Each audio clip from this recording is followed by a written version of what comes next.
Ukrainian forces launch attacks in Zaporizhia to block Russian advances in the region. Former US President Donald Trump has been charged over his handling of classified documents and becomes the first ex-president to be indicted.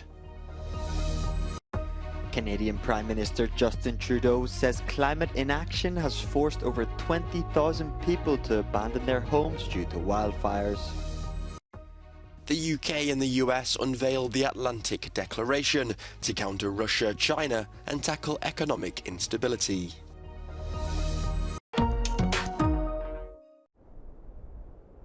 Ukrainian forces are increasing their counter-offensive against Russia in Zaporizhia as Moscow claims to have fought back against the attacks. 80% of the Zaporizhia region is held by Moscow but is a strategic point for Ukraine as it breaks the corridor that would allow Russia to connect the Crimean Peninsula with the Donbass.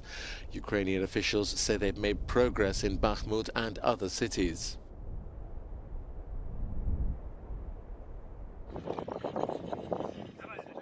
Meanwhile, evacuations are continuing after the collapse of a dam left Kherson flooded. Over 6,000 people on both sides of the Dnieper River have been evacuated. Ukrainian President Volodymyr Zelensky visited the Kherson region on Thursday to examine the damage in person.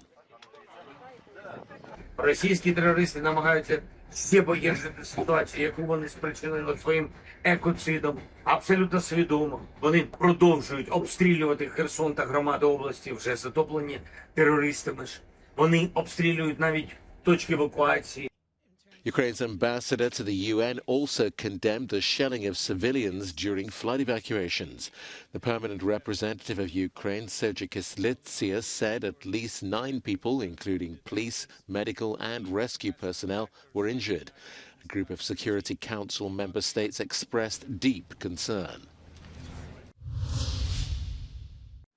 The UK and the US have announced a new strategic pact for a new age to counter Russia, China and economic instability. On his first trip to the US as Prime Minister, Rishi Sunak and President Joe Biden unveiled the so-called Atlantic Declaration, ushering in a new, closer partnership in defence, nuclear energy and the supply of essential metals for the energy transition. Countries like China and Russia are willing to manipulate and exploit our openness, steal our intellectual property, use technology for authoritarian ends, or withdraw crucial resources like energy. They will not succeed. Today we have agreed the Atlantic Declaration, a new economic partnership for a new age, of a kind that has never been agreed before. The deal, which also includes agreements on regulating artificial intelligence, remains a far cry from the free trade deal that London has been pushing for since its exit from the European Union in 2020. Former US President Donald Trump has been charged over his handling of classified documents after he left office. It comes as he's campaigning to return to the White House in 2024. He's facing 7 charges linked to his alleged retention of national security documents at his Florida estate. Trump broke the news on his platform Truth Social, where he announced he was due in court on Tuesday afternoon in Miami. It's his second indictment, and he insists he's innocent. Sleeping in gyms as their houses potentially burn down. What has become Canada's worst wildfire season in history has displaced more than 20,000 people. The fires raging across the country with more than 400 active blazes started earlier in drier than usual ground and accelerated quickly. Prime Minister Justin Trudeau has accused the opposition leader of fighting his climate change plan.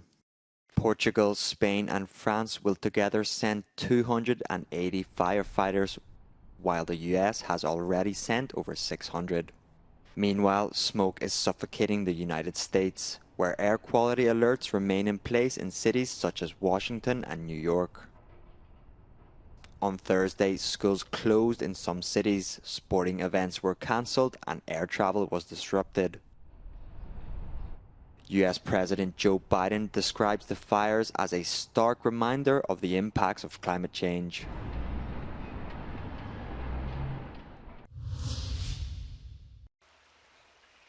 Almost a third of Europe is currently affected by drought, and 10% of the continent is already in a crisis situation, according to the European Drought Observatory.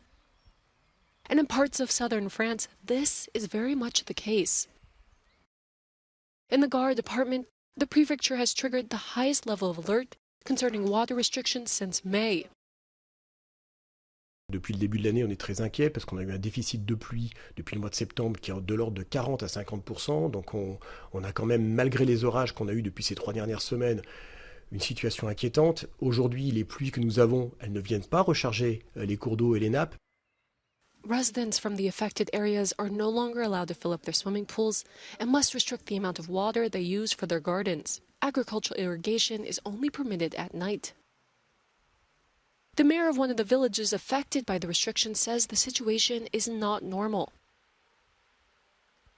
Dans le passé, il y a eu des sécheresses importantes, mais là on se rend compte que les températures sont de plus en plus élevées, que c'est de plus en plus récurrent et surtout que les nappes phréatiques baissent.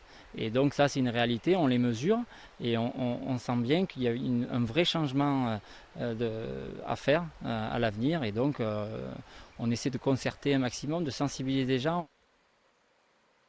2022 was the hottest year on record in France. However, water use restrictions only became critical in July. This year, early droughts led to critical levels being reached as early as April in some areas of the south of France. Local authorities are getting ready for a particularly dry summer 2023 and many dry years ahead. Héloïse Urvois in the south of France for Euronews. Volunteers from the humanitarian group People in Need unload thousands of litres of drinking water from a lorry in the village of Novokary in the Kherson region, which was hit by huge floods after the attack on the Kakhovska Dam. Here and in 3 other villages, their team distributed over 20,000 litres of bottled water. This international NGO has been working in Ukraine since 2003 and started humanitarian actions in the east of the country after the Russian annexation of Crimea in 2014. With 10 offices, 4 large warehouses and 500 associates in Ukraine, they're now providing drinking water to the flood-ravaged area where clean water is in short supply. Naše aktuální pomoc se soustředí na práci na pravém břehu. Na levém břehu, kde ty potřeby jsou největší, tak bohužel tam nebudeme mít přístup. Ruské okupační úřady nás tam pracovat nenechají, stejně jako další humanitární organizace. But much more clean water is still needed. The Kherson Regional Administration estimates about 500,000 litres of water is needed every day. And people are using any means possible to transport the water to their homes, including by motorbike. Teď je podle místních úřadů nutné pár dní počkat, až voda zcela opadne a celou oblast odminovat. Poté se zjistí, jaké věci budou pro tu oblast pro obnovu nejpotřebnější a ty by pak aspoň z části mohla zajistit humanitární organizace Člověk v tísni. Jiří Skáncel, Euronews, Praha.